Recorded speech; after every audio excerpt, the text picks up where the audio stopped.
কাকা শুভ নববর্ষ। হ্যাঁ নববর্ষ কাকা। ভালো আছেন কাকা? হ্যাঁ কাকা ভালো আছি। কত টাকা কাকা দিছে রে? এই নববর্ষে খালু দিছে, চাচা দিছে, ভাই দিছে, পাড়া প্রতিবেশী দেখাই দিছে আমার টাকা।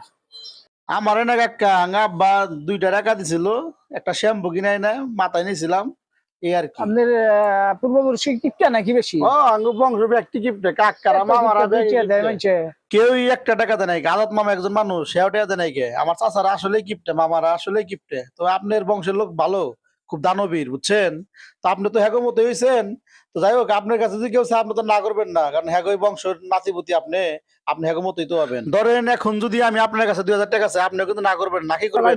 কোনে কার পেঁয়াজ কোনে দিছে গো? কাকা এক কাজ করেন, আমার 2000 টাকা ধার দেন, 3 দিন পরে ঘুরা দিবনি, বৈশাখে মেলাইতেছে, ঘোরাঘুরি করবো। আপনি কিন্তু দানবীর বংশের নাতিপুতি, আপনি কিন্তু না করবেন না, আমি জানি। দেওয়া আছে কোনে কার পেঁয়াজ কোনে দিছে আন্টি আসা। তো কবে দিবে কাকা? 3 দিন পরে দেবো কাকা। আচ্ছা 2000 দিলেইব। 2000 দিলে আচ্ছা ঠিক আছে। দিছি কাকারে আলু পাম দিয়ে 2000 টাকা নিলাম কাকার কাছ থেকে। এই দেখি জীবন আমার কাছে পাইবো? পাম দিয়ে খালি ফুলাইছি, বুঝুক কাকা কত জানি কত চাল, বুঝবো ঠেলা এবার মাসের কয়দিন।